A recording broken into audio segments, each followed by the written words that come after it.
मुस्लिम league ने पाकिस्तान बनाया। कांग्रेस को हिंदूवादी पार्टी कहा जाता था। इनफैक्ट जिन्ना तो गांधी को हिंदू नेता कहा करता था। नेहरू की तो कोई गिनती ही नहीं थी। मुस्लिम लीग से इतना प्रेम था उस एजाज रसूल का, बेगम एजाज रसूल का। आजादी मिलने के बाद भी उसने मुस्लिम लीग नहीं छोड़ी, वो मुस्लिम लीग की ही नेता रही। एक ऐसा स्टेट जहाँ सारे अधिकार मुसलमानों के पास हो, वो बिल्कुल सही काम था और जिन्ना बिल्कुल सही कर रहे थे। ये महिला ने 1997 में कह रही है और बड़े सम्मान से जिन्ना का नाम ले रही है। ये औरत इसने संविधान सभा में भी लिख के दिया था, संशोधन लिख के दिया था कि तब तो मुस्लिम लीग भी थी, ये संविधान सभा की भी सदस्य रही है, क्योंकि मुस्लिम लीग के कोटे से मुस्लिम लीग ने तो प्रमोट किया था। कारस्तानी तो सर खुल रहे हैं 78 साल बाद कलम से लगातार चल रहा विश्वासघात का। ये मुस्लिम लीग ने पाकिस्तान बनाया। कांग्रेस को हिंदूवादी पार्टी कहा जाता था। इनफैक्ट जिन्ना तो गांधी को हिंदू नेता कहा करता था। नेहरू की तो कोई गिनती ही नहीं थी। 78 साल से कांग्रेस वो विश्वासघात कर रही है जिस आधार पर इस देश का विभाजन हुआ, जो विभाजन करके ले गया, वो आज भी ऐसा लग रहा है कि कांग्रेस उसके एजेंडे को फुलफिल कर रही है। 78 साल का विश्वासघात जारी है। प्रदेश हाँ मनीष जी, इसे इग्नोर किए हुए हैं। मैं 78 साल लंबा विश्वासघात क्यों कह रहा हूँ उसको जरा दर्शक समझें कि हम लोग कभी कभी खून खोल जाता कि मणिशंकर जाके वहाँ पाकिस्तान में कह रहा था कि मोदी को हटाने में हमारी मदद करो, सलमान खुर्शीद वहाँ जाके बातें कर रहा था, या कांग्रेस लगातार राहुल गांधी का बयान जो है उसको लेकर यूएन में चला गया था इमरान खान। यानी कांग्रेस लगातार मदद पाकिस्तान की कर रही है, आज भी कर रही है। और आज जब वो मांग कर रही है कि कितने जहाज गिरे थे, संसद का विशेष सत्र बुलाओ, इस पर अभी हम लोगों ने 40 मिनट बात की, तो कांग्रेस केवल पाकिस्तान को मदद करने के लिए कर रही है। अन्यथा जो इस देश में कभी इतिहास नहीं रहा, उस इतिहास को बदलने में आमादा हो गई कांग्रेस। तो पाकिस्तान को प्यार उसका है, इतना ज्यादा है कि कैसे पाकिस्तान को मदद की जाए। लेकिन पाकिस्तान ये आज नहीं कर रही। कांग्रेस ने 1947 से ही इस देश के साथ विश्वासघात करना शुरू कर दिया था। ये मैं इसलिए कह रहा हूँ कि 1947 से 2025 78 साल हो गए कांग्रेस के उस विश्वासघात में कभी कोई कमी नहीं आई मनीष जी। अब बताता हूँ मनीष, यहाँ पे एक औरत रहती थी, इसी लखनऊ से 50-60 किलोमीटर दूर एक जगह संडीला, और वहाँ का एक नवाब हुआ करता था। नवाब तो नहीं था, वो अंग्रेजों का दलाल था, क्योंकि उसको अंग्रेजों ने सर का खिताब दिया था, सर। तो वो एक बार में पूरा एपिसोड ही हम लोग कर चुके हैं मनीष जी कि यहाँ सर का खिताब किसको दिया जाता था, सर जुल्फिकार अली खान। उसकी एक औरतिया थी, उसका नाम था बेगम एजाज रसूल। और दोनों मियाँ बीवी मुस्लिम लीग के बड़े नेता हुआ करते, बड़े नेता होते थे। यानी वो जिन्ना के साथ बातचीत उनकी होती थी। जिन्ना, राजा महमूदाबाद, खलीकुज्जमान जो बाद में पाकिस्तान चला गया, ये पूरा गैंग था 4-5 लोगों का यूपी से, जो पाकिस्तान बनाने पर रात दिन एक किए हुए था। और वो जो है 1948-47 तक पाकिस्तान बनाने के लिए मर रहा था, पूरी उसने जान लगा दी थी। और अभी मैं इसको तथ्य के साथ बताऊंगा, सबूत के साथ, और ऐसे सबूत के साथ बताऊंगा कि कोई उसको काट ही नहीं सकता। और उसके बाद राजा महमूदाबाद भाग गया पाकिस्तान, खलीकुज्जमान 2 साल बाद भाग गया पाकिस्तान, वो वहां जाके नेतागिरी करने लगा। बचे वो सर जुल्फिकार अली खान और उसकी बीबी एजाज रसूल। बाद में जुल्फिकार अली खान भी मर गया। और मुस्लिम लीग से इतना प्रेम था उस एजाज रसूल का, बेगम एजाज रसूल का, कि आज़ादी मिलने के बाद भी उसने मुस्लिम लीग नहीं छोड़ी, वो मुस्लिम लीग की ही नेता रही, मुस्लिम लीग से ही चुनाव लड़ी। और इसी उत्तर प्रदेश असेंबली में वो विधायक बनी 1950 में। और 1950 उसको मगर 1952 में नेहरू उस पर ऐसा रीझ गया, फिदा हो गया नेहरू उसके ऊपर, कि उसका उसमें जब चुनाव होने तो खत्म हो गई जैसे असेंबली। और क्योंकि खलीकुज्जमा भाग गया था पाकिस्तान बिना बताए, और मुस्लिम लीग के बहुत से नेता भाग गए थे, तो मुस्लिम लीग यहाँ टूट गई, खत्म हो गई। तो वो जब उसकी विधायकी खत्म हुई उस एजाज रसूल की, तो नेहरू ने उसको राज्यसभा भेजा मनी जी। 52 में राज्यसभा भेज दी गई वो बेगम एजाज रसूल। मगर यही ऐसे भी कहानी रसिया था, ऐसे भी नेहरू रसिया था। हाँ, उस समय उसकी उम्र वही थी, नेहरू को मतलब का था मामला वो। तो वो 52 में उसने राज्यसभा भेज के दिल्ली बुला लिया है। सही सही काम लीजिए, उसने दिल्ली बुला लिया है। और अब जरा आगे कहानी सुनिए। उसके बाद 1969 से 1989, 20 साल वो कांग्रेस के टिकट पर एमएलए रही इसी उत्तर प्रदेश के अंदर, बेगम एजाज रसूल। ये सब तो मैं बता रहा हूँ आपको, लेकिन अभी आपको विश्वासघात का पक्ष तो बताया ही नहीं मैंने। ये बताया कि कांग्रेस कैसे फिदा थी इसके ऊपर, लेकिन वो जब बुढ़िया हो गई 1997 1997, उस पे उसका बीबीसी ने एक इंटरव्यू लिया, यानी आजादी मिलने के 50 साल बाद, और उस बुढ़िया के मन में कैसा पाकिस्तान बस रहा था उस 50 साल बाद, कैसा जिन्ना उसके लिए देवता समान आदमी था वो 50 साल बाद, वो 1997 के उस इंटरव्यू में है। 19 मिनट का इंटरव्यू है, बीबीसी का इंटरव्यू है। मनीष जी दिखा दीजिए, मैंने अपने ट्विटर पे डाल दिया है, दर्शक उसको जाके सुन लेंगे। आपसे कहूंगा उसको डाउनलोड करके जरूर सुनिए, जरूर सुनिए। आपके होश उड़ जाएंगे कि कैसे कैसे पाकिस्तान परस्तों को, कैसे कैसे जिन्ना भक्तों को इस कांग्रेस ने क्या क्या सम्मान दिया, राजकीय सम्मान दिया है। ये नीचे पड़ा हुआ इंटरव्यू, और मैं जरा बताता हूँ अभी कि मैंने लिखा क्या है। मनीष जी वो उतना बता दूं, उसको हटा दीजिएगा।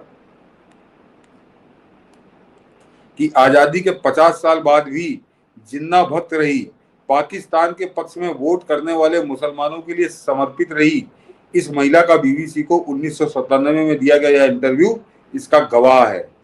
भारत और हिंदुओं के साथ विश्वासघात का खुला खेल खेलने वाली इस महिला को 2001 में उसके मरने तक कांग्रेस ने आजीवन राजसी सम्मान देने में कोई कमी नहीं रखी।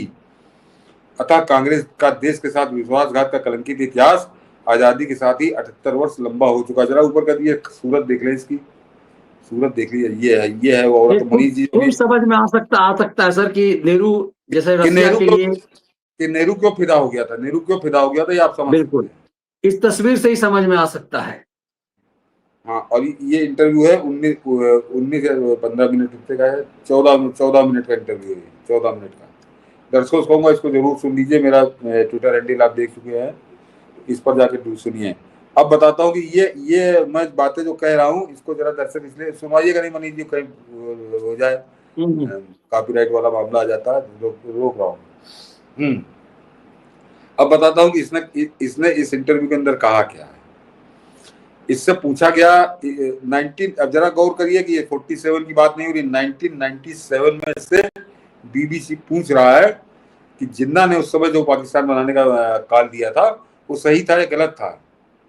ये बुढ़िया कह रही है कि बिल्कुल सही था, बिल्कुल सही था, क्योंकि उस समय हालात ऐसे थे कि हिंदू सर उठा रहे थे। इसके शब्द है, मैं अपने शब्द नहीं बोल रहा हूं। ये बुढ़िया कह रही है 1997 में कि हिंदू उस समय सर उठा रहे थे, हिंदुओं का यहाँ पे बड़ा कब्जा था, मुसलमानों के हाथ से प्रशासन निकल रहा था, तो हिंदू सर उठा रहे थे, और सावरकर जो है वो पॉपुलर होते जा रहे थे। और ऐसे हालात में एक अलग, मुसलमानों के लिए एक अलग स्टेट मांगना, एक ऐसा स्टेट जहाँ सारे अधिकार मुसलमानों के पास हो, वो बिल्कुल सही काम था, और जिन्ना बिल्कुल सही कर रहे थे। ये महिला ने 1997 में कह रही है, और बड़े सम्मान से जिन्ना का नाम ले रही है ये औरत। और इसको कांग्रेस ने क्या क्या दिया ये अभी आपको मैंने बताया, लेकिन खाली इतने पे ही बात नहीं रुक जाती मनीष जी। उसके बाद इसी इंटरव्यू के अंदर, और फिर याद दिला दो 1997 का इंटरव्यू है, उसी इंटरव्यू में उससे बीबीसी वाले ने पूछा कि जब राजा महमूदाबाद चला गया पाकिस्तान, खलीकुज्जमा चला गया पाकिस्तान, तो आप क्यों नहीं गई, आप जो आदमी था तुम्हारा वो क्यों नहीं गया। तो बता रही है वो कि यहाँ पर रहने वाले मुसलमानों ने पूरी तरह से 100%, और ये जो जवाब है बेगम एजाज रसूल का, उन सब लोगों के मुंह पे कालिक पोत रहा है जो मनीष जी आजकल आते हैं ना टेलीविजन पे, कि हमारे बाप दादों ने तो नहीं चाहा था पाकिस्तान, हमारे बाप दादा जो है वो तो पाकिस्तान नहीं गए, हमारे बाप दादा जो है पाकिस्तान के लिए उन्होंने वोट नहीं किया था, हम तो पाकिस्तान के खिलाफ थे। तो उसकी कलई आज से 27 साल पहले, 28 साल पहले, वो बेगम एजाज रसूल जो मुस्लिम लीग की बड़ी नेता थी, वो 1997 में कह रही थी बीबीसी से कि यहाँ पर जो मुसलमान थे उन्होंने 100% मुस्लिम लीग का साथ दिया था, और जिन्ना ने उनसे जो कहा था उसका साथ दिया था, यानी पाकिस्तान के लिए 100% वोट मुसलमानों ने दिया था। लेकिन सबकी ये औकात नहीं थी कि पाकिस्तान चले जाएं। साथ में उसने जोड़ा कि सबकी औकात नहीं थी कि वो पाकिस्तान चले जाएं, जो पाकिस्तान गए वो बड़े सुखी हुए, ये भी बता रही है कि जो पाकिस्तान गए वो बड़े सुखी हुए, उनके बाल बच्चे बड़े सुखी हुए, उनको बड़ी नौकरियां मिली, उनको बड़े पद मिले। लेकिन जो बेचारे यहाँ से जा नहीं सकते थे, जिनकी औकात नहीं थी, वो यहीं रुक गए। और हम लोग जहाँ रहते थे वहां सब मुसलमानी एरिया था। तो मैंने अपने आदमी से कहा कि इन लोगों ने हमारे, और वो उसमें 2-3 बार उसने कहा है कि इन्होंने हमारे कहने पर पाकिस्तान के पक्ष में वोट दिया था, इन्होंने हमारे कहने पर जिन्ना के पक्ष में वोट दिया था, तो इनको ऐसे अकेला छोड़कर हम कहाँ चले जाएं, इसलिए हम लोग यहीं रुकेंगे। तो ये काला कर रही है मुंह, लेकिन साथ ही साथ ये नहीं बता रही कि इसका आदमी ताल्लुकदार था। तो जैसे राजा महमूदाबाद की संपत्ति संबंधी जब्त हो गई है, ऐसे चली जाती तो संडीला किसकी सारी संपत्ति हो जाती जब्त। तो ये मियाँ बीवी यहाँ रुक गए, लेकिन वो पूरा इलाका जहाँ से विधायक होती थी, वो हर मतलब आप समझिए जैसे नहीं 50% 60% मुसलमानों वाला, वो मुसलमान आबादी ही वहां रहती है। और वो आबादी रहती थी जिसने पाकिस्तान के पक्ष में वोट दिया था। और पाकिस्तान बन जाने के बाद, आज़ादी मिल जाने के बाद, वहां पर संडीला से मुस्लिम लीग की बेगम एजाज रसूल जीती थी। ये स्थिति थी। तो अब इस महिला के बारे में ज्यादा कुछ जानता तो मैं कुछ बहुत कुछ हूँ, लेकिन वो बोल नहीं सकता। इसके ऊपर मनीष जी ने थोड़ा सा इशारा किया, वहीं तक सीमित रखूंगा, क्योंकि मेरे लखनऊ से 60 किलोमीटर दूर है और मैंने इस औरतिया को देखा खूब। लेकिन इसको कांग्रेस ने कैसा सम्मान दिया, जरा ये भी समझिए। ये तो आपको राजनीतिक बताया। ये ऑल इंडिया हॉकी फेडरेशन की प्रेसिडेंट हुई, जरा गौर करिए। जो all India women's hockey federation की ये प्रेसिडेंट हुई। और इससे जब मन नहीं भरा पाया कांग्रेसियों का, तो महिलाओं की जो राष्ट्रीय हॉकी प्रतियोगिता होती है, वो नेशनल चैंपियनशिप इसके नाम पे कर दी। वो जो नेशनल चैंपियनशिप विमेंस हॉकी की होती थी, वो बेगम एजाज रसूल कप हो गया। ये इतने फिदा थे कांग्रेसी उस महिला के ऊपर, जो खुलेआम 1997 में कह रही थी कि जिन्ना ने बिल्कुल ठीक किया, उस समय पाकिस्तान बनाना जरूरी था। वहां पे यहाँ पे हिंदू सर उठा रहे थे। कितना प्रेम उसका हिंदुओं प्रति था कि यहाँ पे हिंदू सर उठा रहे थे। सावरकर यहाँ हीरो बन रहा था। इसलिए वो जिन्ना ने बिल्कुल सही काम किया था और हम जिन्ना के साथ थे। और ये आजादी मिलने के 50 साल बाद बेशर्मी और बेखौफ होके ये औरत कह रही थी। लेकिन मनीष जी, कांग्रेस के पाप तो मैंने गिना दिए, लेकिन अब आता हूं जरा अटल जी को भी आता हूं कि इस महिला को पद्म भूषण दिया गया, किसकी सरकार में दिया गया? इस महिला को पद्म भूषण अटल जी की सरकार ने दिया। और अटल जी इसीलिए निपटे। लेकिन उसमें जरा, अब मैं बड़ी गहरी बात कहने जा रहा हूँ, जो दर्शक समझेंगे इस बात को, कि ये प्रधानमंत्री मोदी, अब मोदी काल में तो यह है कि मोदी फैसला करते हैं, अन्यथा किसको पद्म भूषण पद्म सम्मान किसको दिया जाएगा, ये फैसला गृह मंत्रालय करता है। गृह मंत्रालय। और मैं गृह मंत्रालय के बारे में पहले बात कर चुका हूँ, और कैसे वहां पे वो रा का चीफ बैठा था, कैसे वो NSA बैठा था ब्रजेश मिश्रा, और कैसा गृह मंत्री बैठा था। और गृह मंत्री के साथ वो लटक सुधींद्र कुलकर्णी, पूरा गैंग था जिससे घिरे हुए थे अटल जी, पूरा गैंग था, घिरे हुए थे। तो ये पाप जो है, मगर इस पाप का जिक्र किए बिना बात पूरी नहीं होगी। तो अटल जी, अक्सर हम लोग कहते हैं, अटल जी को कुछ तो कांग्रेसियों ने जो निपटाया, कुछ उनके कर्म भी ले डूबे, उनको कुछ उनके कर्म भी ले डूबे। बेगम एजाज रसूल को पद्म भूषण मैं सबको मान सकता हूँ, लेकिन इसकी हिस्ट्री नहीं मालूम थी क्या? किसी ने विरोध नहीं किया भाजपा के अंदर, क्योंकि उस समय लौह पुरुष जो गृह मंत्रालय में बैठे थे, उनका सेकुलरिज्म जाग रहा था, और इससे बढ़िया कहाँ मिलती उनको। तो ये है इस देश में कैसे विश्वासघातियों को कैसा खोपड़ी बैठाना है, ये आप इसे समझ लीजिए। पाकिस्तान ने क्या किया सब जानते हैं, कि पाकिस्तान में जोगिंदर नाथ मंडल हो, उसके किस्सा आप जानते हैं, वो सिंगा करके ईसाई गया था, उसको खदेड़ा उन्होंने, पाकिस्तान ने सबको भगाया। लेकिन ये क्या है मनी, तो इसको आप समझिए। विजय सिंह जी नमस्कार। सचमुच ही अद्भुत। मुझे लगता है कि मुझे भी इसके बारे में जानकारी नहीं थी, और ये फैक्ट जो है, यदि व्यूअर्स इसको ज्यादा संख्या में साझा नहीं किया, तो मुझे लगता है कि ये मेहनत सतीश जी का भी बेकार गया, हमारे शो का भी सब कुछ मेहनत बेकार गया। इतना महत्वपूर्ण चीज, ये सच जन जन तक पहुंचना चाहिए। और बता दूं आपकी और बता दूं इस पर कितना फिदा था नेहरू। इससे पूछा कि आप तो उर्दू की बहुत बड़ी वो है लंबरदार, उसके वकालत करती है, तो कहना हाँ मैंने इसने संविधान सभा में भी लिख के दिया था, संशोधन लिख के दिया था कि तब तो मुस्लिम लीग भी थी, ये संविधान सभा की भी सदस्य रही है, क्योंकि मुस्लिम लीग के कोटे से मुस्लिम लीग ने इसको प्रमोट किया था कि बच्चे को, मतलब मुसलमान बच्चों को जो प्राथमिक शिक्षा है वो उर्दू में करने का, इसका संविधान में इसकी घोषणा हो जाए। तो नेहरू ने इससे क्या कहा, वो भी इसी इंटरव्यू में बोल रहे, मैं इसकी जितनी बातें बता रहा हूँ दर्शकों से, वो एक बात भी मैं अभी अपनी बात नहीं कर रहा हूँ, मेरी जानकारी कुछ और टाइप की, वो बोल नहीं सकता इसके ऊपर। कि वो जो है ये अपने इंटरव्यू में कह रही है, कि ये कह रही कि मैंने वो संविधान सभा में जब था तो नेहरू ने मुझसे कहा कि तुम जो कह रही हो बिल्कुल सही कह रही हो, 100% मैं भी तुमसे सहमत हूँ, लेकिन मैं ज्यादा बोझ अभी संविधान सभा में डालना नहीं चाहता। तो मैं एक काम करता हूँ कि मैं सारे हिंदुस्तान के सारे चीफ मिनिस्टर जो हैं उनको मैं चिट्ठी लिखे देता हूँ कि मुसलमान बच्चों के लिए अलग प्राथमिक शिक्षा की व्यवस्था उर्दू में की जाए। और नेहरू ने वो चिट्ठी लिखी।